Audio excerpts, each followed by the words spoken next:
Halo Sobat Visip dimanapun berada, kembali lagi bersama saya Irman Esa MH dalam program sosialisasi produk hukum daerah di channel YouTube-nya Visip Umrah Official. Nah, kali ini kita akan bahas tentang Perda Bangunan Berciri Khas Melayu. Perda ini disahkan pada tahun 2019 oleh Bapak Nurdin Basirun ketika itu. Nah, dalam proses penyusunan perda ini termasuk juga dalam proses pembahasan itu dari tahun 2017 sampai tahun 2019 dan alhamdulillah di awal tahun 2019 perda ini kemudian disahkan. Nah, kebetulan pada saat itu proses penyusunan dan seterusnya saya ditunjuk sebagai tim ahli di bidang hukumnya dalam menyusun naskah akademik sama juga draft perdanya sampai juga mendampingi proses pembahasan di DPRD Provinsi Kepulauan Riau. Jadi pengalaman-pengalaman itu nanti akan saya sampaikan kepada Sobat Visip dimanapun berada dalam video ini. Nah, perda ini kalau kita bahas tentunya harus secara sistematis supaya Sobat Visip itu bisa memahami secara utuh isi dari perda ini. Kalau kita lanjut pembahasannya di dalam konsidran menimbang. Jadi kalau lihat suatu peraturan itu lihat bagian-bagian halaman depannya itu ada ditulis menimbang. Nah, di dalam menimbang ini sebenarnya dimuatkan poin-poin penting secara filosofis, sosiologis dan kemudian juga bisa dimuatkan aspek yuridisnya di situ. Nah, di dalam poin A di konsideran menimbang ini, Sobat Visip, ada 3 kata kunci penting. Yang pertama, dipelihara, dilestarikan, dan dikembangkan. Sehingga tujuan maksudnya adalah supaya dipelihara itu maksudnya bangunan-bangunan dari peninggalan nenek moyang kita dulu lah ya, yang ada di beberapa daerah itu masih ada sampai hari ini bangunannya itu dipelihara, dijaga supaya tidak punah, supaya tidak hilang, supaya tidak lapuk gitu ya. Kemudian dilestarikan maksudnya peran pemerintah daerah, masyarakat, tokoh budaya dan seterusnya ini terus mengembangkan, mensosialisasikan kepada generasi-generasi muda. Karena hari ini kan generasi muda ini eh, lebih mengenal pada nilai-nilai budaya luar ketimbang nilai-nilai budaya lokal atau nilai-nilai kebudayaan yang ada di daerahnya. Sehingga dilestarikan, apa langkah dilestarikan banyak. Ya banyak sekali langkah-langkahnya, bisa melalui pendidikan kurikulum di sekolah-sekolah dikenalkan atau langsung aksi dari pemerintah dengan membangun suatu gedung atau bangunan-bangunan publik pelayanan pemerintah itu dengan bercirikan arsitektur Melayu sehingga dilihat wah ini bangunan Melayu gitu ya. Kemudian itu bisa menunjukkan identitas gitu ya. Wah, kalau kita ke beberapa daerah itu kan begitu kita turun dari bandara wah terlihat nih arsitekturnya. Nah, tentu di Kepri itu perlu. Kemudian dikembangkan. Nah, dikembangkan ini poinnya adalah bahan material ya, juga seni arsitektur bina bangunan itu terus berkembang. Itu tidak dibatasi, itu terus berkembang, sangat dinamis sepanjang dia tidak bertentangan dengan nilai-nilai atau kaidah-kaidah budaya Melayu. Kemudian dari semangat ini, tiga poin ini, Sobat Visip, maka dalam perda ini menetapkan arsitektur Melayu Kepri, kemudian menata. Kalau dia sudah ditetapkan, kemudian diimplementasikan, dan bagaimana menatanya itu. Nah, itulah yang diatur dalam peraturan daerah ini. Nah, kemudian pada dasar hukum atau di bagian mengingat di perda ini, itu ada 9 dasar hukumnya, Sobat Visip, dan yang saya merahin ini di eh, nomor 6 ya, Undang-Undang Nomor 5 Tahun 2017 tentang Pemajuan Kebudayaan. Undang-undang ini cukup lama ditunggu ya. Dari awal kemerdekaan sampai tahun 2017 baru disahkan Undang-Undang tentang Kemajuan Kebudayaan. Padahal semangatnya sudah tertuang di dalam konstitusi kita. Tapi tidak apa-apa, paling tidak ini bisa dikatakan walaupun terlambat tapi sudah berlaku di Indonesia sehingga semangatnya bagaimana nilai-nilai kebudayaan di seluruh wilayah Indonesia itu terus dieksistensikan dan dimajukan. Nah, itu semangatnya. Kemudian definisi. Nah, tadi ngomongin bangunan berciri khas Melayu, apa sih definisinya kan begitu. Bagi mahasiswa hukum khususnya, kalau bingung melihat suatu peraturan perundang-undangan, maka lihat definisi-definisi yang diatur di dalam bab 1 ketentuan umum. Nah, definisi bangunan berciri khas Melayu ini sudah ada dituangkan di dalam bab 1 Ketentuan Umum pasal 1 angka 9. Apa sih definisinya? Nah, definisi bangunan berciri khas Melayu ini adalah bangunan yang sesuai dengan kaidah-kaidah arsitektur bangunan Melayu Kepulauan Riau yang telah dikembangkan oleh masyarakat secara turun-temurun. Nah, di dalam definisi ini kan menyebutkan Melayu Kepulauan Riau. Kenapa harus disebutkan? Kenapa tidak dituliskan Melayu saja? Kita tahu, kita sama-sama tahu ya Sobat Visip, secara historis perjalanan dari sejarah itu, kemudian secara administratif kita dulu bergabung dengan provinsi Riau. Sekarang kita pisah menjadi provinsi sendiri, menjadi provinsi Kepulauan Riau. Tentunya ada beberapa poin atau kaidah atau nilai-nilai arsitektur ya yang berbeda dari Melayu Provinsi Kepulauan Riau dengan Melayu Kepulauan Riau. Sehingga waktu itu dalam pembahasannya di DPRD seingat saya memang perlu ditegaskan menyebutkan Melayu Kepulauan Riau. Nah, itu secara definisi. Kemudian di dalam perda ini juga menyebutkan 6 asas ya. Ya, asas ini kemudian menjadi arah atau acuan supaya di dalam pengaturan-pengaturan berikutnya dalam perda ini kemudian juga bagaimana penerapannya itu tidak lari dari asas ini. Nah, ada yang pertama asas budaya, asas partisipatif, kemudian asas manfaat, keempat ada asas keberlanjutan, dan kelima ada asas kebebasan berekspresi, dan yang keenam yang paling menarik adalah asas lingkungan. Kok bisa asas lingkungan masuk gitu ya? Nah, kalau kita baca definisinya begitu, bahwa dalam proses penerapan bangunan berciri khas Melayu harus dikondisikan pada keadaan lingkungan terkait dengan kebutuhan material, bangunan, dan lainnya terhadap proses penerapan bangunan berciri khas Melayu. Kalau Sobat Visip lihat bangunan-bangunan Melayu ini kan banyaknya materialnya banyak dari kayu gitu ya. Hari ini kan eh, material dari kayu ini sulit sekali didapatkan. Artinya kita harus melihat juga kelestarian lingkungan ya.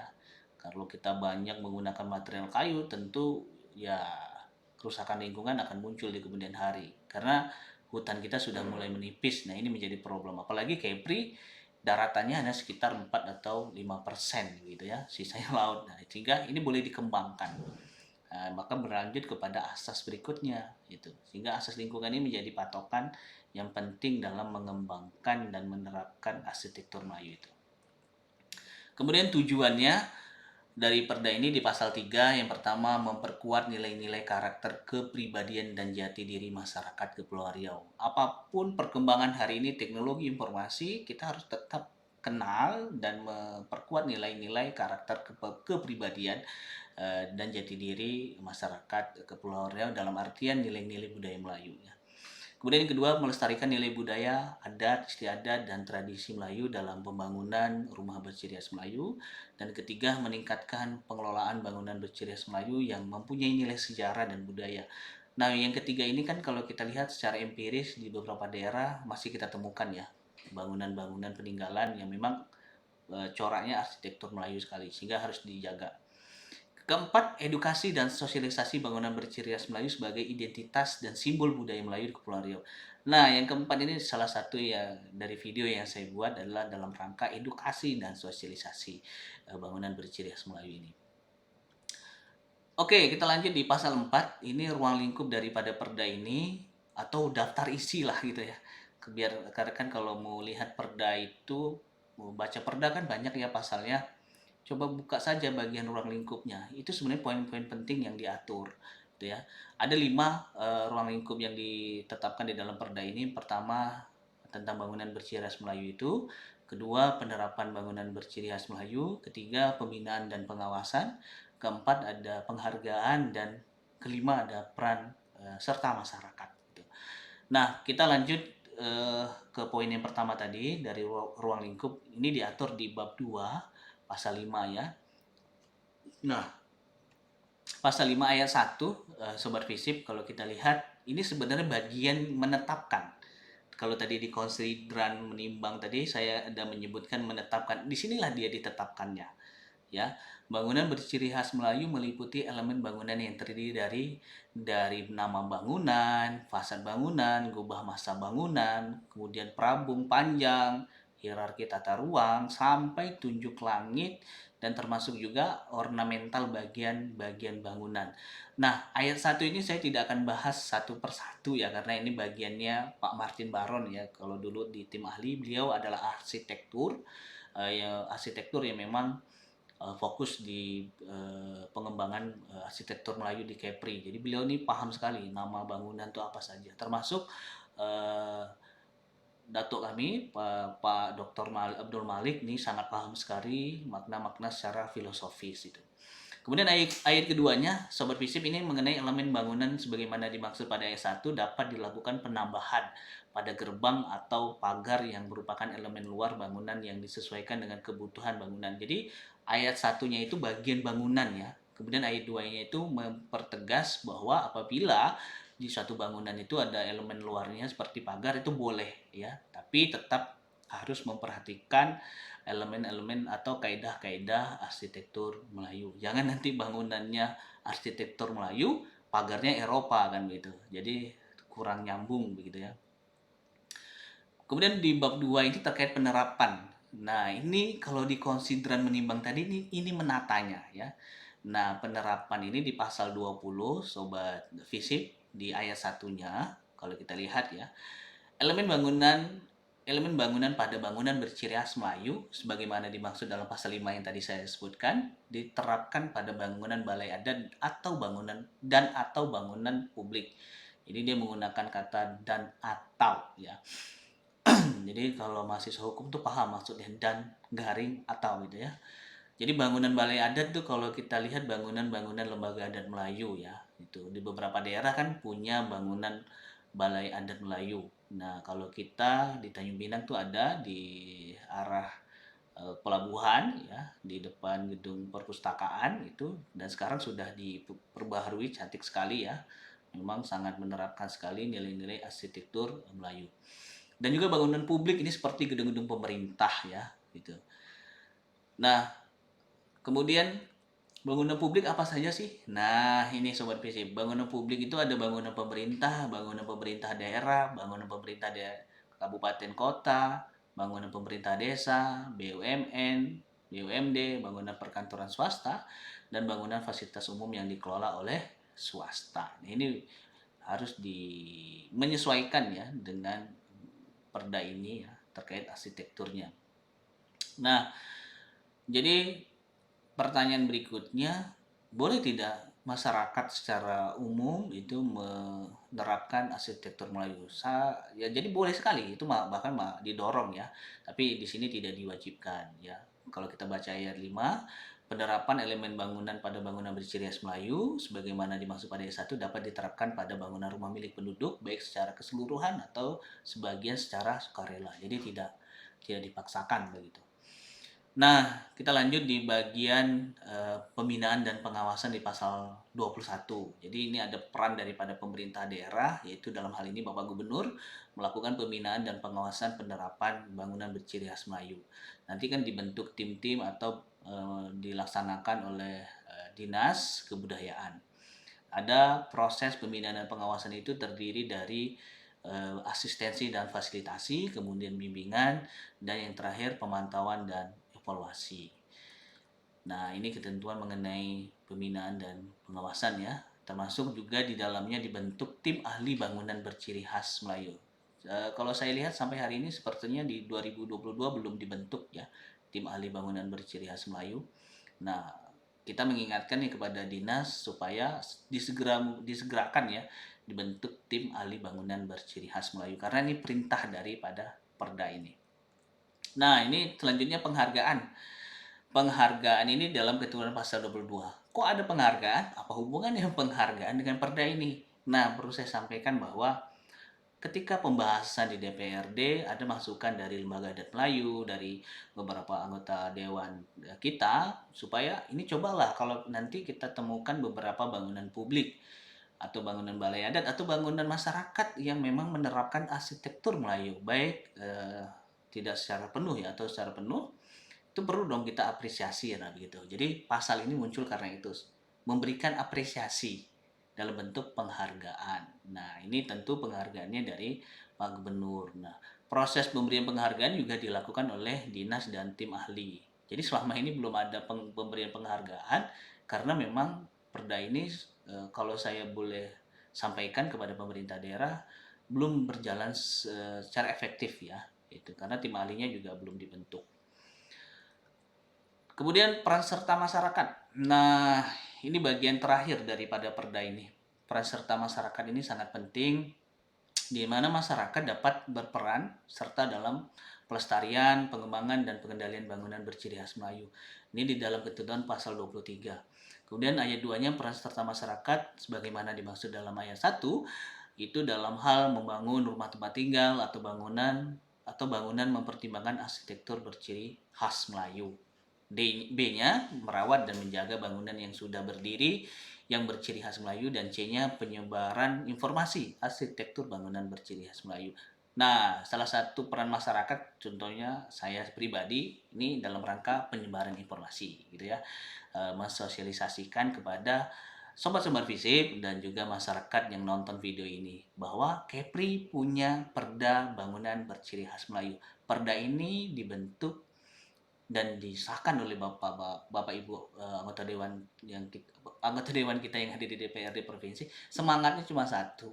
Ya, semangatnya kalau waktu itu saya lihat supaya ini eksis. Nilai-nilai arsitektur Melayu kita tuh eksis ya, dikenal oleh generasi-generasi berikutnya, generasi yang akan datang, sehingga tidak hilang nanti ditemukan arsitektur tuh hanya di museum kan. Sangat disayangkan sekali.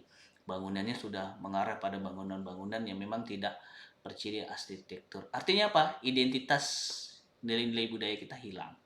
Ya, tentu kita iri ya dengan beberapa daerah di Indonesia ini yang kalau kita turun dari bandara itu sudah menunjukkan identitasnya di mana?